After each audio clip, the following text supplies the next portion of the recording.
और मैंने समाचार पत्रों के द्वारा देखा कि दिग्विजय सिंह जी ने मेरे ऊपर व्यक्तिगत आरोप लगाए और ये कहा है कि गब्बू पारदी की पत्नी एसपी साहब को राखी बांधती, इस तरह का आरोप लगाए।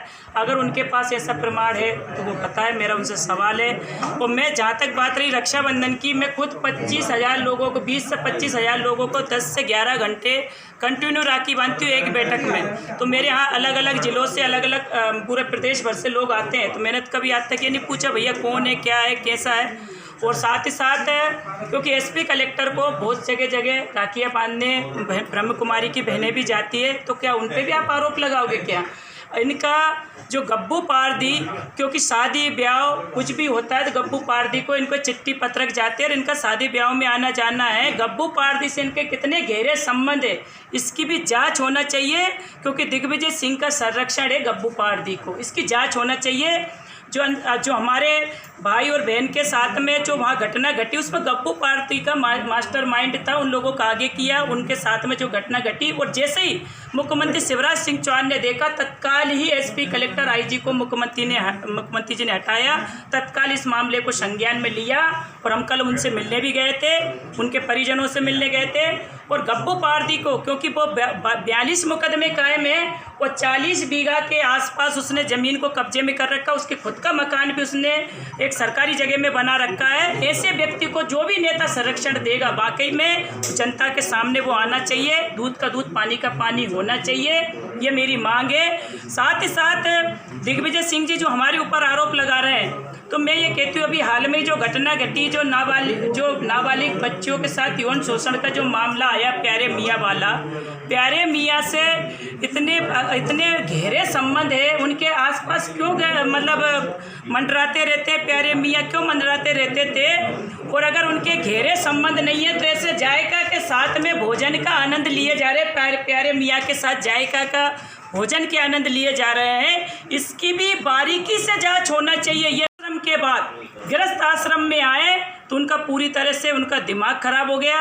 वैसे प्यारे मियाँ जैसे राक्षसों के साथ रह के राक्षस प्रवृत्ति की हो गए, इसलिए इस तरह का वो आरोप लगा रहे हैं। अगर उन्होंने या तो अपने शब्द वापस ले और माफ़ी मांगे, नहीं तो मैं मानहानि का दावा करूंगी, क्योंकि मेरे ऊपर उन्होंने जो आरोप लगाए, मैं गब्बू पारदी को एक जनप्रतिनिधि होने के नाते कोई और अन्य कार्यक्रमों में मिले होंगे, बाकी गब्बू पारदी से अगर मेरी कभी आज तक मेरी या मेरे परिवार की बातचीत हुई तो कॉल डिटेल निकलवा ले, पूरा 15 साल नहीं 17 साल की कॉल डिटेल निकलवा ले। हम गलत लोगों को, हमारी सरकार या हमारे मुख्यमंत्री या हमारे प्रधानमंत्री या हमारे नेता कभी गलत आदमियों को संरक्षण नहीं देते। मैं अब सिंधिया जी ने और मुख्यमंत्री जी ने तत्काल यहाँ जो घटना घटी उस पर संज्ञान लिया, तत्काल एसपी कलेक्टर को हटाकर और पुलिस कर्मचारियों को निलंबित कर और पूरी जांच बिठा दी है। बारीकी से जांच होगी, इसके पीछे जो भी होगा वो बख्शा नहीं जाएगा, ये हम आपसे वादे के साथ कहते हैं। और जो आगे कर जिन लोगों को आगे कर इस तरह की घटना गब्बू पारदी ने एक षड्यंत्र पूर्वक करी है, उसकी भी जांच बारीकी से होगी।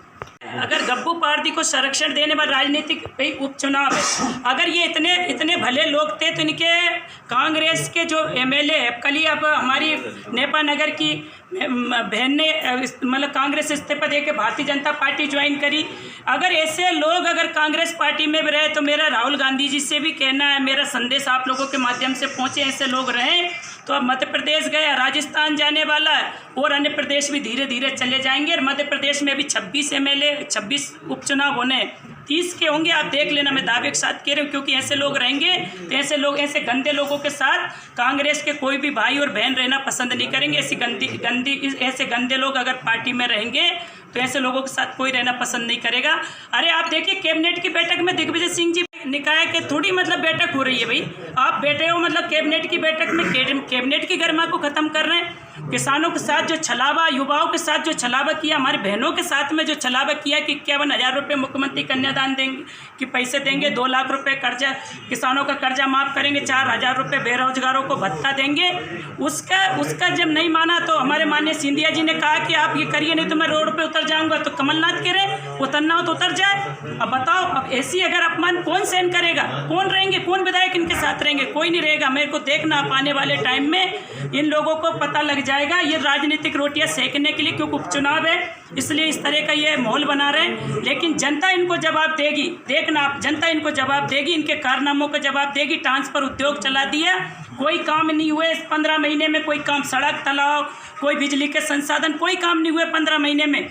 और इसके जनता पूरी तरह से भरी बैठी है। अब मौका अब आया है उनका और उसका जवाब देने का समय भी अब आया है। जयवर्धन सिंह का कहना गब्बू पारदी का अतिक्रमण हटाया, कोई घटना नहीं हुई, भाजपा जैसे पहुंची तो इस तरीके से देखिए जयवर्धन सिंह जी और इनके सबके मेरे पे ऊपर 2014 में जानलेवा हमला हुआ था कमलेश मीणा पुखराज मीणा के द्वारा।